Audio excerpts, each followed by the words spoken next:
Bismillahirrahmanirrahim. Assalamualaikum warahmatullahi wabarakatuh. Saya Kevin Mahrus Ali, mahasiswa S1 Pendidikan Pancasila dan Kewarganegaraan, Fakultas Ilmu Sosial Universitas Negeri Malang dengan NIM 2301 605869. Yang saya hormati Bapak Dr.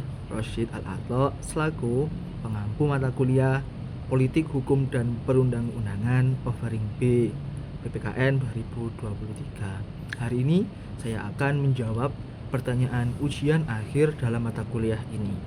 Yang pertama, apa sih yang saya pahami tentang politik, hukum, dan perundang-undangan? Jadi, politik, hukum, dan perundang-undangan yang saya pahami ada 3 hal. Yang pertama, pendefinisian dari masing-masing substansi tersebut: politik, hukum, dan perundang-undangan. Politik hukum bisa disebut juga legal policy, itu sebuah garis kebijakan resmi yang ditentukan oleh pemerintah melalui penyelenggara negara. Jadi mengatur arah kemana sih negara itu akan dibawa, bentuknya, hukumnya, kemudian apa sih peraturan akan yang dibentuk, kemudian apa yang akan dipertahankan atau dihapus, dan lain sebagainya, guna untuk menuju ke tujuan negara. Kalau Indonesia adalah menuju ke negara yang merdeka, bersatu, berdaulat, adil, dan makmur, seperti pada pembukaan Undang-Undang Dasar 1945. Nah, bisa juga dimaknai sebagai politik itu hal-hal yang mengatur setiap individu, setiap orang di sebuah negara, dan hukum itu adalah sebuah produk dari politik. Jadi hukum itu memiliki sanksi, dibuat oleh lembaga yang berwenang, dan lain sebagainya, untuk menciptakan rasa keadilan, kebermanfaatan hukum, dan rasa adil, kebermanfaatan hukum, dan kepastian hukum. Nah, politik dan hukum itu tidak bisa dipisahkan karena keduanya saling mempengaruhi.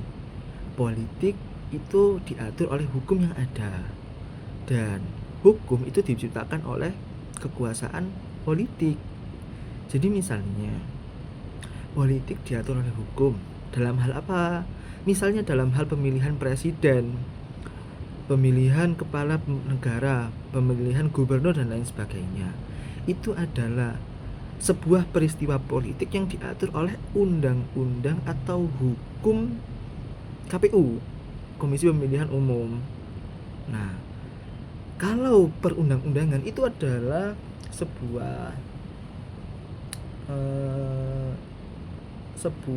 produk dari hukum, ya, yang konkret, lebih tepatnya bahwa perundang-undangan itu adalah peraturan yang tertulis, kemudian dibuat oleh lembaga yang berwenang. Kalau dalam hal ini di Indonesia itu legislatif, DPR, dan juga eksekutif atau presiden, pemerintah.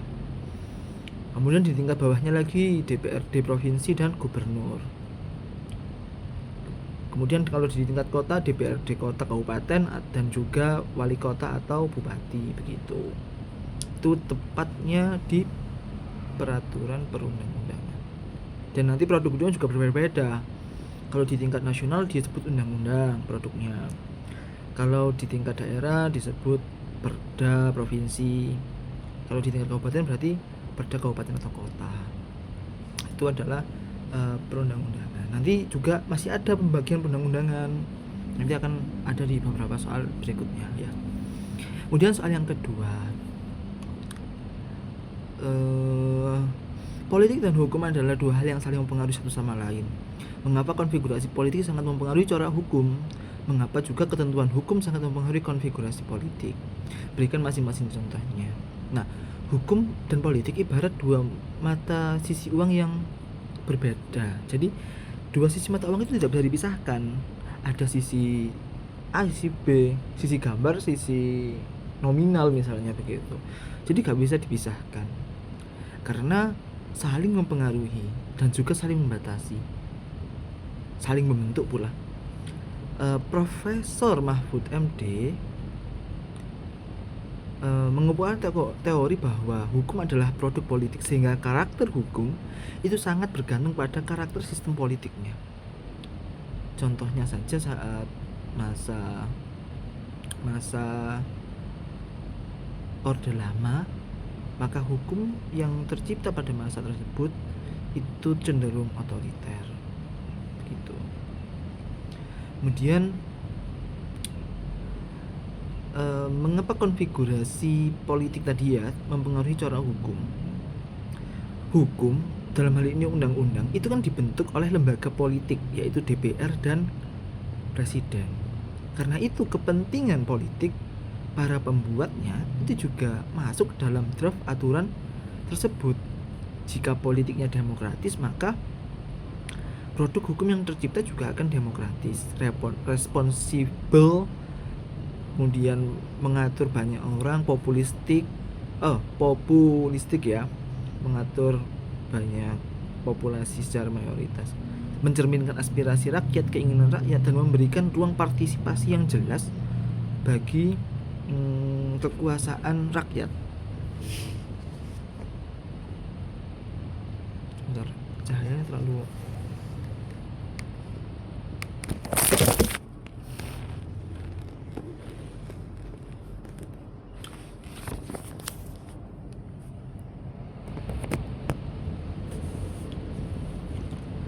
Oke, tadi kita sudah membahas mengenai mengapa sih corak dari hukum itu mempengaruhi konfigurasi politik itu mempengaruhi corak hukum. Jadi ya tadi ya, karena lembaga pembuat hukum itu sendiri adalah sebuah lembaga politik, kekuasaan politik. Jadi kalau misalnya politiknya demokratis, maka hukum yang tercipta akan cenderung memihak pada rakyat, mendengarkan aspirasi rakyat dan lain sebagainya. Ya, baguslah intinya begitu. Tapi kalau pemilihnya otoriter, kemudian otoriter hanya mementingkan beberapa kekuasaan, beberapa kepentingan, maka hukumnya akan cenderung ya tadi otoriter, sentralistik, represif, dan hanya berfungsi untuk sebagian golongan, tidak mendengarkan aspirasi dari rakyatnya, gitu ya. Contohnya saat masa Orde Baru lahirnya UU yang menekan hak-hak jurnalistik. Jadi yang boleh menyiarkan berita-berita itu hanya lembaga dari pemerintah begitu. UU Pers juga tidak ada, dan pemberadilan media. Jadi media dilarang untuk mensiarkan hal-hal yang buruk tentang pemerintah. Itu saat masa Orde Lama begitu ya, Orde Baru begitu ya. Kemudian juga kenapa sih hukum itu mempengaruhi konfigurasi politik? Ya, hukum itu kan mengatur bagaimana kekuasaan politik itu terbentuk. Misalnya, bagaimana cara pemilihan presiden itu kan diatur oleh undang-undang. Bagaimana pemilihan kepala daerah itu diatur oleh undang-undang. Bagaimana misalnya saat ada sengketa pemilu, kemana? Ke MK, itu kan juga diatur oleh undang-undang. Misalnya juga presidential threshold, jadi batas ambang pencalonan presiden itu juga ada dalam undang-undang. Nah, kemudian pemilu juga pemilu itu juga diatur oleh undang-undang kan. Cara pemilihan kekuasaan itu diatur oleh undang-undang. Maka jelaslah bahwa sebuah ketentuan hukum itu akan mempengaruhi konfigurasi politik. Misalnya tadi kan presidential threshold ya, itu adalah ambang batas pencalonan presiden. Berapa persen DPR yang duduk di Senayan, di parlemen, itu sekian persen baru bisa mencalonkan seorang presiden. Kalau kurang, maka dia harus berkoalisi. Nah, saat berkoalisi itu kan ada konfigurasi politik, ada perjanjian-perjanjian politik, ada ada janjian-janjian politik, untung rugi, hitung untung rugi dan lain sebagainya. Gitu ya. Oke. Nomor 3, jelaskan persamaan dan perbedaan antara hukum dan undang-undang.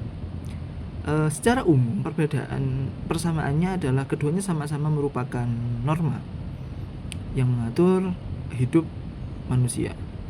Tapi secara lebih luas, hukum itu lebih bersifat abstrak dan sangat luas. Tapi kalau undang-undang itu sangat konkret begitu.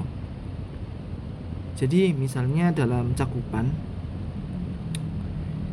hukum itu banyak sekali yang dikategorikan sebagai hukum. Hukum adat, hukum kebiasaan, jurisprudensi hakim, kemudian ya tadi hukum tertulis, hukum tak tertulis, dan lain sebagainya. Tapi kalau undang-undang itu spesifik hanya berupa peraturan tertulis atau hukum positif yang dibuat oleh lembaga yang berwenang. Dalam hal ini adalah Presiden dan juga DPR. Kemudian pembentuknya, kalau pembentukan hukum itu bisa organik, kebiasaan, norma kesusilaan, ya apa-apa yang dianggap sopan, kesepakatan bersama dan sebagainya. Tapi kalau tadi ya, kalau perundang-undangan itu spesifik, undang-undang spesifik dibentuk oleh DPR dan juga Presiden, kekuasaan legislatif dan juga kekuasaan eksekutif. Kemudian sifatnya, kalau hukum itu masih bersifat abstrak, tapi kalau undang-undang itu bersifat konkret. Oke, aman? Jadi kesimpulan terakhirnya adalah setiap undang-undang adalah hukum, tapi setiap hukum itu bukan tentu undang-undang. Oke? Kemudian nomor 3, bagaimana kedudukan undang-undang dalam hierarki norma hukum? Hierarki itu kayak susunan ya, yang mana yang paling atas, yang paling kemudian ada yang bawahnya. Kenapa ada hierarki? Jadi kalau dalam sistem hukum itu tidak boleh ada hukum yang di bawah itu bertentangan dengan hukum yang di atas. Begitu ya. Jadi yang di atas itu tidak boleh, yang di bawah tidak boleh bertentangan dengan di atas. Kemudian yang di atas itu bersifat lebih abstrak, bersifat lebih garis-garis besar lah. Tapi yang di bawah itu bersifat lebih konkret, bersifat teknis dan lain sebagainya. Oke, aman ya. Kemudian bagaimana sih kedudukannya, hierarkinya? Jadi hierarkinya itu juga berubah-ubah seiring perkembangan zaman. Tapi saat ini diatur dalam Undang-Undang Nomor 12 Tahun 2011 yang telah diubah terakhir dengan UU Nomor 13 Tahun 2022 tentang pembentukan peraturan perundang-undangan, kedudukan undang-undang, dan undang-undang berada di urutan berapa. Jadi di atas sendiri itu ada Undang-Undang Dasar 1945 ya, yang pernah diamandemen 4 kali itu. Nah, kemudian yang di bawahnya lagi ada ketetapan Majelis Permusyawaratan Rakyat Indonesia atau TAP MPR. Di bawahnya barulah undang-undang. Ya, undang-undang ini gak sendirian. Jadi undang-undang garis miring peraturan pemerintah pengganti undang-undang. Jadi setara antara undang-undang dan juga perpu atau peraturan pemerintah pengganti undang-undang. Kenapa sih ada begitu? Jadi undang-undang itu kan proses pembuatannya panjang. Nah, saat keadaan mendesak, Presiden selaku kepala pemerintah dan kepala negara itu berhak untuk membuat peraturan pemerintah pengganti undang-undang yang kedudukannya sama dengan undang-undang. Jadi gak perlu masa yang panjang untuk membuat undang-undang, karena tadi kan panjang, itu ada tahapan-tahapannya. Jadi hanya untuk peristiwa atau kejadian yang mendesak, keadaan yang mendesak saja peraturan pemerintah pengganti undang-undang boleh dibuat. Kemudian di bawahnya jelas ada peraturan pemerintah, di bawahnya lagi ada peraturan presiden. Jadi kalau peraturan pemerintah itu jelaslah sebuah peraturan seorang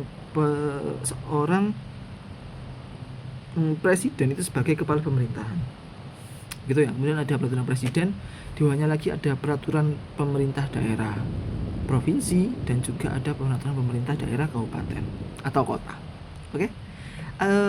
Ada sebuah adagium hukum, yakni lex superior derogati legi inferiori. Hukum lex superior derogati legi inferiori, hukum yang lebih rendah, hukum yang lebih tinggi mengesampingkan hukum yang lebih rendah.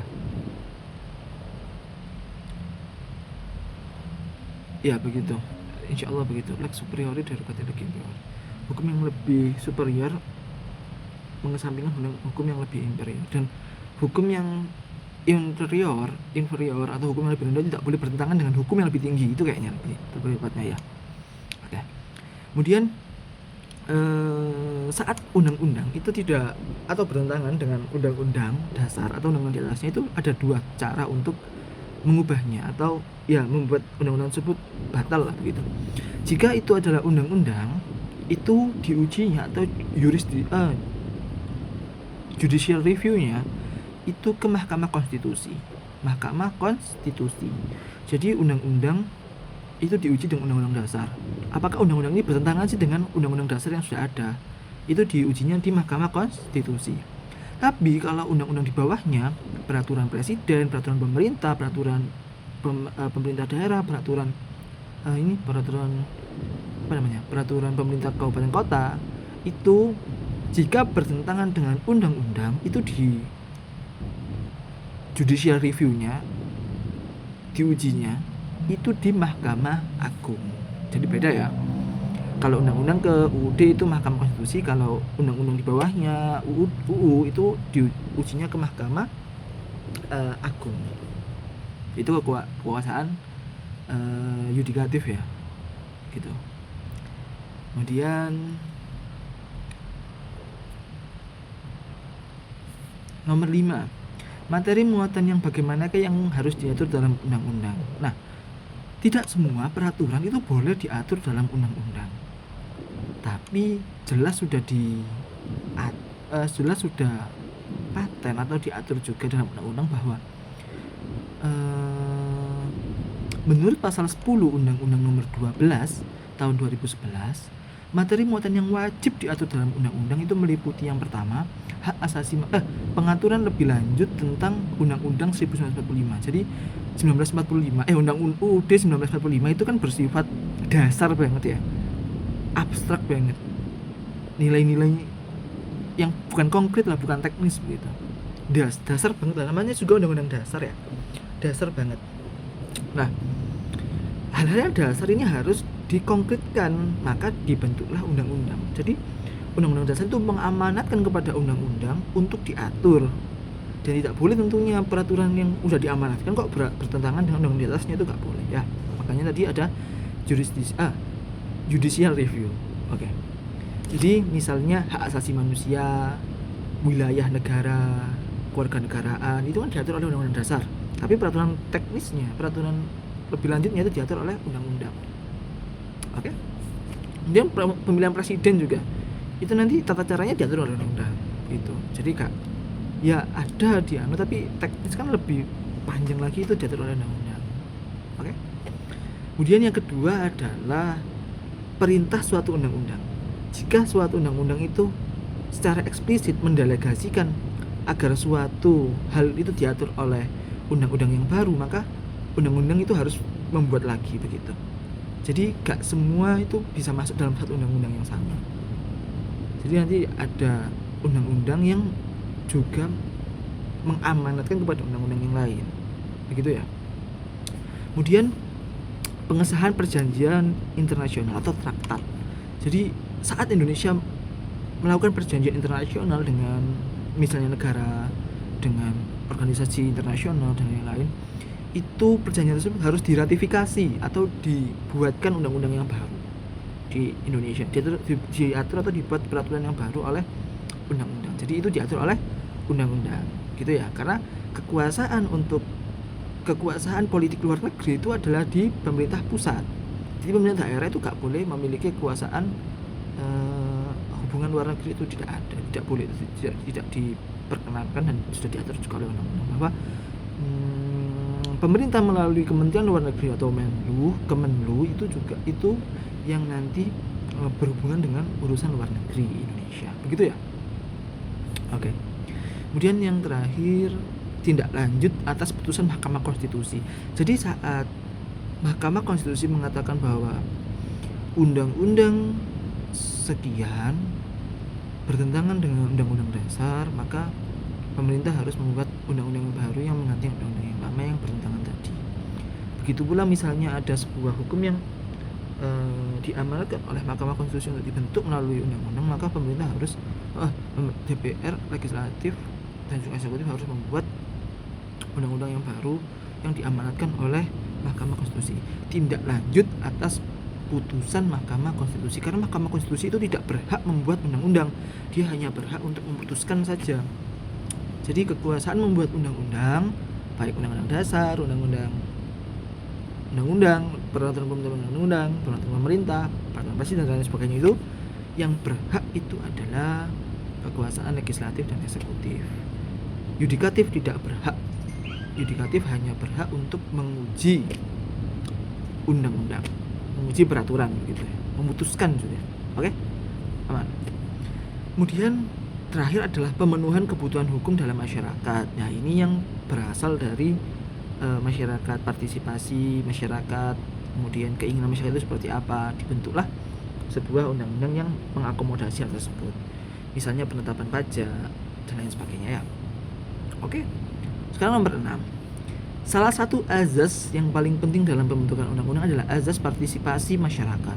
Jelaskan apa saja yang harus dilakukan oleh pembentuk undang-undang agar dapat memenuhi azas partisipasi masyarakat tersebut. Nah, partisipasi masyarakat itu tidak boleh hanya formalitas ya, karena Indonesia adalah negara demokrasi, negara hukum, di mana kekuasaan tertinggi adalah kekuasaan rakyat. Nah, Mahkamah Konstitusi melalui putusan nomor 91 garis miring PUU sekian 2 garis miring 2020 telah menetapkan standar partisipasi bermakna atau meaningful participation. Meaningful participation ini mewajibkan pembentuk undang-undang, dalam hal ini DPR dan juga pemerintah, itu memenuhi 3 prasyarat mutlak atau ketentuan mutlak lah. Yang pertama, right to be heard, hak untuk didengarkan.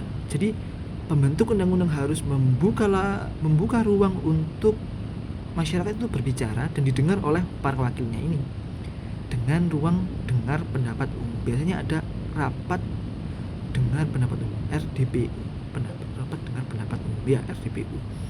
Kemudian konsultasi secara publik, ada juga masa reses dan lain sebagainya itu, dan menerima masukan baik lisan maupun tertulis dari akademisi, masyarakat, kemudian kelompok pemerhati dan lain sebagainya.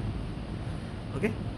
Kemudian right to be considered, hak untuk dipertimbangkan. Jadi omongan-omongan atau masukan-masukan itu bukan hanya didengar kemudian dilupakan, tapi masukan itu harus dipertimbangkan secara matang oleh para pembentuk undang-undang. Oke? Harus dibahas, dianalisis, dipertimbangkan secara substansi dalam rapat-rapat panitia kerja atau panja, ataupun panitia khusus atau pansus. Oke? Kemudian right to be explained, atau hak untuk mendapatkan kejelasan. Jadi pembentuk undang-undang harus mengklarifikasi kegaduhan-kegaduhan yang mungkin timbul oleh terbentuknya suatu undang-undang yang baru. Pembentuk itu wajib memberikan jawaban, kejelasan dan argumen kepada mengapa suatu masukan itu diterima atau ditolak. Jadi gak boleh meneng-menengan dan sebagainya. Langkah konkretnya, akses draft RUU dan naskah akademik itu secara online dan real time itu sebenarnya harus dipublikasikan secara langsung melalui kanal media digital, misalnya web dan lain sebagainya. Oke, itu untuk tadi ya, untuk partisipasi dan juga transparansi peraturan yang sedang dibentuk. Itu yang 3 prinsip yang harus dipenuhi agar azas partisipasi itu dapat terlaksana dengan baik. Selanjutnya nomor 7, jelaskan dengan singkat tapi tepat situasi dan kondisi politik yang bagaimana yang mempengaruhi pembentukan undang-undang pada masa kemerdekaan 1945 sampai 1949, Konstitusi RIS 1949, UUD 1950, Orde Lama dan Orde Baru. Oke, saya jelaskan satu persatu ya. Yang pertama, saat awal kemerdekaan Indonesia 1945, Indonesia kan belum stabil. Bahkan sekutu bahkan Inggris menggandeng sekutu itu untuk kembali ke Indonesia, untuk merebut kembali daerah kekuasaan setelah kekalahan Jepang. Kan dulu sebelum dipegang, sebelum Indonesia merdeka itu kan Indonesia dijajah dulu oleh Belanda, kemudian dijajah oleh Jepang. Saat Jepang kalah, Belanda otomatis kan ingin balik ke Indonesia, maka saat itu banyak pertempuran, maka masa itu disebut dengan masa revolusi. Ya, revolusi fisik, pertempuran secara fisik, peperangan. Maka di situ ada peristiwa-peristiwa yang sangat patriotis saat mempertahankan Surabaya, mempertahankan Malang, Bandung, Jakarta. Banyak sekali peristiwa saat seperti itu. Negara itu dalam kondisi yang darurat. Ya, sebagaimana negara yang darurat, ekonomi kan gak bisa berputar secara normal. Kekuasaan politis juga, bagaimana mau membentuk negara, mengatur negara kalau lagi diserang terus menerus oleh kekuasaan dari luar. Dan institusi negara itu juga belum terbentuk sempurna. DPR itu kan secara namanya Dewan Perwakilan Rakyat ya, itu harusnya kan dipilih oleh rakyat, tapi saat itu kan gak mungkin kita melaksanakan sebuah pemilu. Orang negaranya lagi diserang, lagi darurat, lagi gak punya gak punya kekuatan yang besar untuk mempertahankan dirinya, karena diserang habis-habisan ya, sangat dengan oleh Belanda dan juga sekutu. Kemudian maka UU yang tercipta, peraturan yang tercipta pada masa itu bersifat eksekutif heavy. Ya, pemerintah melalui presiden saat itu Insinyur Soekarno kan ditetapkan secara aklamasi, secara dipilih oleh Panitia Persiapan Kemerdekaan Indonesia, PPKI ya, PPKI 18 Agustus 1945, satu hari setelah proklamasi. Nah, maka kekuasaan itu akan legislatif saat itu juga akan dipegang oleh presiden, dibantu oleh KNIP, Komite Nasional Indonesia Pusat. KNIP pun itu juga mereka-mereka yang awalnya ada di PPKI, tokoh-tokoh yang sebelumnya ada di masa-masa persiapan kemerdekaan itu yang masuk dalam KNIP. Oke? Karena belum sempat ada pemilihan atau pemilu begitu ya. Hukum yang ada itu mayoritas adalah hukum yang peninggalan Belanda.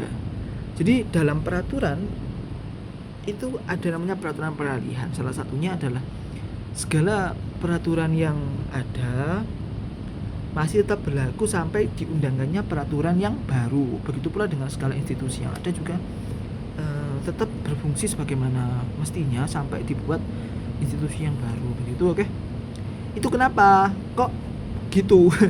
Itu semata-mata demi menghindari kekosongan hukum, the vacuum of law. Jadi lebih baik menggunakan hukum yang sudah ada walaupun hukum itu jelek daripada tidak ada hukum sama sekali. Itu salah satu pesan yang disampaikan oleh Bapak Dr. Rashid Al-Attar juga begitu, bahwa wis baik Pak ada hukum walaupun itu jelek daripada nggak ada hukum sama sekali. Bahaya kalau nggak ada hukum sama sekali, gitu ya. Itu masa-masa revolusi 1945 sampai 1949. Nah, 1949 itu masa konstitusi RIS, Republik Indonesia Serikat. Saat itu perundingan berhasil, namanya perundingan Konferensi Meja Bundar KMB. Di situ Belanda mengakui kemerdekaan Indonesia, tapi dengan syarat Indonesia mau untuk berbentuk apa namanya itu? Berbentuk serikat, berbentuk negara-negara bagian. Ya, berbentuk serikat, berbentuk negara bagian. Baru Indonesia baru Belanda mau mengakui kemerdekaan Indonesia. Nah, federal lah istilahnya begitu ya, lupa berapa. Federal. Nah, sebenarnya itu adalah taktis Belanda saja untuk nanti bisa memecah belah bangsa Indonesia dan ya kembali menguasai Indonesia lah begitu. Begitu ya. Ya akal-akalan Belanda saja. Kemudian pengaruhnya gimana kepada undang-undang? Ya jelas terjadi dualisme produk hukum antara negara-negara bagian dan Republik Indonesia. Jadi ada Republik Indonesia, negara bagian Jawa Timur, negara bagian Jawa Barat, negara Sumatera, Kalimantan dan sebagainya. Yo, itu memiliki undang-undang. Nah, corak hukumnya juga parlementer ala Eropa. Jadi ada undang-undang federal dan pusat di negara-negara bagian. Ya, sangat tumpang tindih lah. Maka akan kebingungan di situ. Kemudian berakhir pada masa 1950, ya hanya 1 tahun, bahkan kayaknya kurang deh. Akhirnya Indonesia itu kembali lagi ke Undang-Undang Dasar 1945 dan kembali ke bentuk Negara Kesatuan Republik Indonesia. Ya karena keinginan dari masyarakat Indonesia untuk bersatu kembali gitu. Demokrasi parlementer itu dianggap sangat liberal. Iya betul. Nah, sekarang kondisinya gimana sih pada 1950 itu? 1950 itu namanya UUDS. Tadi mohon maaf ya, tidak kembali ke Undang-Undang Dasar, tapi kembali ke sebuah Undang-Undang Dasar sementara. Saat itu Undang-Undang Dasar sementara, Undang-Undang Dasar sementara. Undang-Undang Dasar sementara. Nah, saat Undang-Undang Dasar sementara itu berlaku, dibentuklah juga sebuah namanya Dewan Konstituante untuk membentuk undang-undang dasar yang baru. Nah, namun nanti gagal nanti kita ceritakan lagi ya. Nanti pas gagal itu gimana. Pada saat undang-undang dasar sementara itu, parlementer itu sangat liberal, multipartai. Jadi kayak partai itu banyak sekali, sehingga kabinet tidak stabil dan sering jatuh bangun. Umur kabinet rata-rata hanya 1 tahun. Jadi saat UUDS itu ada presiden juga ada kepala pemerintah gitu ya. Nah, kepala pemerintah itu jatuh bangun ganta-ganti. Jadi undang-undang itu sangat gak disakasakan loh, karena undang-undang yang tercipta begitu teman-teman. Oke. Pengaruhnya undang-undang bagaimana? Legislasi tersendat, perdebatan ideologis antar kepentingan sangat tajam. Banyak UU yang gagal disahkan karena pemerintah kabinet itu keburu diganti, demisioner lah, sebelum pembahasan tersebut selesai. Kemudian sadarilah presiden saat itu, maka presiden mengeluarkan dekret. Teman-teman. Pemerintah mengeluarkan dekret 1959 bahwa kita akan kembali ke UUD 1945. Namun bergeser saat itu, saat presiden juga mengeluarkan pidatonya ya, bahwa Indonesia ini belum siap untuk berdemokrasi, maka perlulah seorang pemimpin besar revolusi. Dia menunjuk dirinya sendiri, Presiden Soekarno. Nah, demokrasi terpimpin saat itu akan sangat terpusat pada Soekarno. Semua kekuasaan, kebijakan dan lain-lain itu semuanya di tangan Bapak Soekarno. Sangat sentralistik sekali. Maka pengaruhnya ke undang-undang itu ya, undang-undang di sini kurang sesuai dengan aspirasi rakyat. Presiden banyak mengeluarkan penetapan presiden atau perpres yang setingkat UU tapi dibuat tanpa persetujuan presiden. Jadi ya sesuai keinginan Bapak Soekarno saja. Tidak perlu ada pembicaraan dengan DPR Perwakilan Rakyat. Hukum yang digunakan sebagai alat justifikasi politik revolusi presiden. Bahkan saat itu ada isu bahwa Soekarno adalah presiden seumur hidup, walaupun Presiden Soekarno sempat menepis anggapan tersebut. Nah, akhir dari demokrasi terpimpin itu adalah peristiwa G30 SPKI, gerakan 30 September 1965 atau 66 ya. Nah, gestok juga. Kalau Presiden Soekarno gak mau G30 SPKI karena menganggapnya sudah peristiwanya di atas jam 12, maka beliau menyebutnya gestok gerakan peristiwa gerakan 1 Oktober. Menurut Presiden Soekarno seperti itu. Nah, pada masa tersebut stabilitas politik itu bertransisi dari demokrasi terpimpin ke masa ini ya, masa otoritarisme,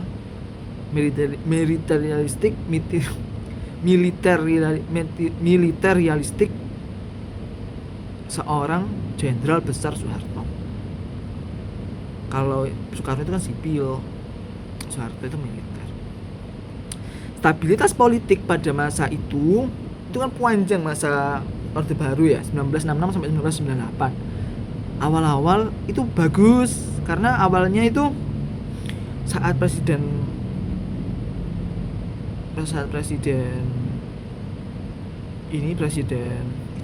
Presiden Soekarno itu kan jelek dianggapnya begitu. Kemudian sekarang bagus lagi, diatur oleh Presiden Soeharto dengan gaya kepemimpinan yang otoritaris dan militeristik. Nah, saat itu beliau berhasil mengatur Indonesia dengan lebih baik di awal-awal. Tapi di akhir-akhir makinlah muncul sifat aslinya, bahwa eksekutif akan mendominasi seluruh cabang kekuasaan. Saat itu di DPR itu ada 3 kekuatan. Pertama adalah golongan karya, Golkar. Itu wajib setiap ASN itu memilih Golkar. Kemudian ada, ya itu yang membuat saat itu sangat tidak seimbang ya. Makanya sampai Presiden Soeharto itu menang pemilu berkali-kali ya. Nah, pengaruhnya apa sih gaya politik Bapak Soeharto ini? Jelaslah menghasilkan produk hukum yang konservatif, ortodoks, kurang partisipatif, otoriter. Undang-undang yang dibuat itu sangat represif di bidang politik, sangat subversi, sangat menekan rakyat. UU politik diatur agar memenangkan Bapak Soeharto. UU pers juga diatur agar mengkabarkan yang baik-baik saja. Dalam hal ekonomi juga saat itu banyak penanaman modal asing di Indonesia. Nah, begitu ya. Oke, itu ceritanya dari sampai Orde Baru. Nomor 8. Jelaskan beberapa perubahan Undang-Undang 1945 pada masa reformasi yang berimplikasi pada proses pembentukan undang-undang. Yang pertama, Amandemen 1998 sampai Amandemen 2002 itu merombak total sebuah paradigma pembentukan hukum di Indonesia, bahwa pergeseran kekuasaan legislatif yang awalnya MPR sebagai kekuatan sebagai lembaga negara tertinggi representasi dari rakyat itu turun posisinya di bawah Undang-Undang Dasar dan setara dengan lembaga tinggi negara yang lain. Itu yang pertama. Pergeseran kekuasaan legislatif yaitu pasal 5 dan pasal 20. Sebelum adanya amandemen, kekuasaan pembentukan undang-undang ada di tangan presiden, pasal 5. Setelah amandemen, kekuasaan pembentukan undang-undang dikembalikan secara penuh kepada DPR, pasal 20. Presiden bergeser perannya hanya sebagai pemberi hak mengajukan RUU kepada DPR dan ikut memberikan persetujuan secara bersama. Oke? Jadi begitu bedanya. Kalau yang dulu itu presiden itu secara aktif, tapi sekarang presiden secara pasif. Kemudian keterlibatan Dewan Perwakilan Daerah, pasal 22D. Lahirnya DPD itu ada lahir dari amandemen. Nah, DPD itu diberikan ruang keterwakilan daerah mewakili daerah masing-masing dan diberi hak untuk ikut membahas RUU yang berkaitan dengan otonomi daerah, hubungan pusat daerah, dan pengelolaan sumber daya alam di daerah, tapi tidak memiliki hak wewenang untuk membuat undang-undang. Kemudian lahirnya Mahkamah Konstitusi, pasal 24C.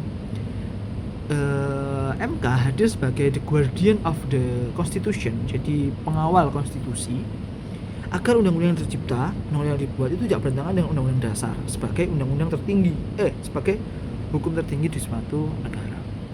Oke?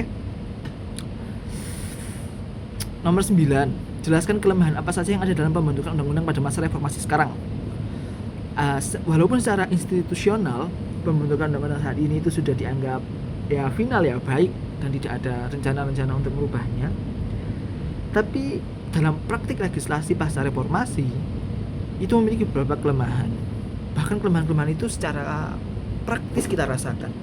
Kita merasa bahwa misalnya saja ya, undang-undang tentang undang-undang Omnibus Law Cipta Kerja itu dianggap hanya mementingkan kebutuhan penanaman modal asing tanpa memperhatikan hak-hak pekerja. Jadi yang untung ya yang memiliki modal, yang jadi bos-bos itu yang untung, tapi pekerjanya itu malah hak-haknya dikurangi dan sebagainya. Jadi rasa keadilan, kebermanfaatan hukum dan kepastian hukum itu kurang diperhatikan. Nah, ada juga beberapa gejala. Salah satunya adalah hyperlegislation dan target kuantitas. Pembentuk undang-undang saat ini terjebak pada target prolegnas, program legislasi nasional. Akibatnya kualitas UU itu disahkan, kualitas UU itu diabaikan. Yang penting prolegnas itu tercapai semua deh gitu. Partisipasi masyarakat, kapan-kapan aja dipikirkan, begitulah seakan-akan. Ya.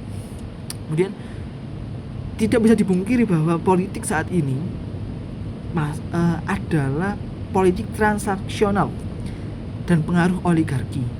Salah satunya ya tadi saya sebutkan undang-undang Omnibus Law Cipta Kerja sangat oligarki sekali, mementingkan kekuasaan segelintir pihak tanpa memperhatikan kaum-kaum pekerja. Draft RUU sering dibahas secara elitis, hanya kaum-kaum atas, dan dipengaruhi oleh kompromi kepentingan para partai-partai politik dan juga kepentingan oligarki atau pengusaha, sehingga kepentingan publik sering terabaikan.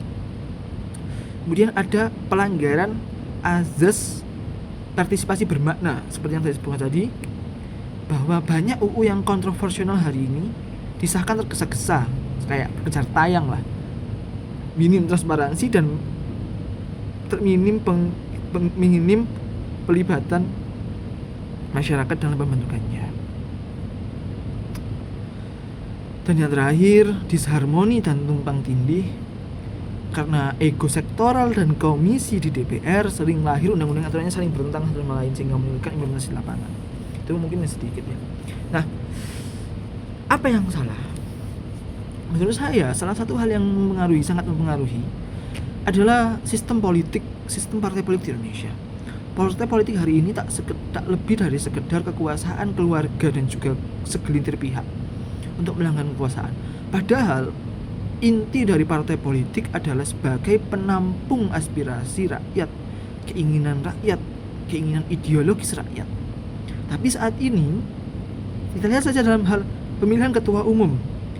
Dalam ketua umum itu hanya banyak ketua umum yang tidak berganti kan ya, tidak diatur oleh undang-undang saat itu. Sangat sulit memang. Kemudian sistem pemilihan umum juga seperti itu.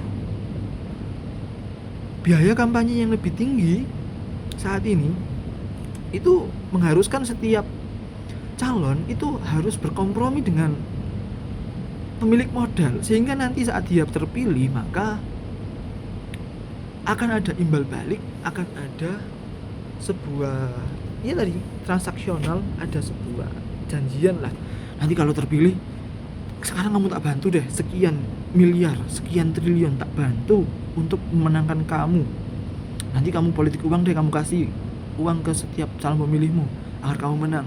Nanti kampanye yang besar-besaran deh, adakan pesta rakyat yang besar, adakan kegiatan-kegiatan kampanye di setiap daerah dan sebagainya. Tak beli sekian miliar. Tapi saat kamu nanti menang, kamu mudahkan ya aksesku untuk di sektor migas, di sektor perkebunan, di sektor lain-lain.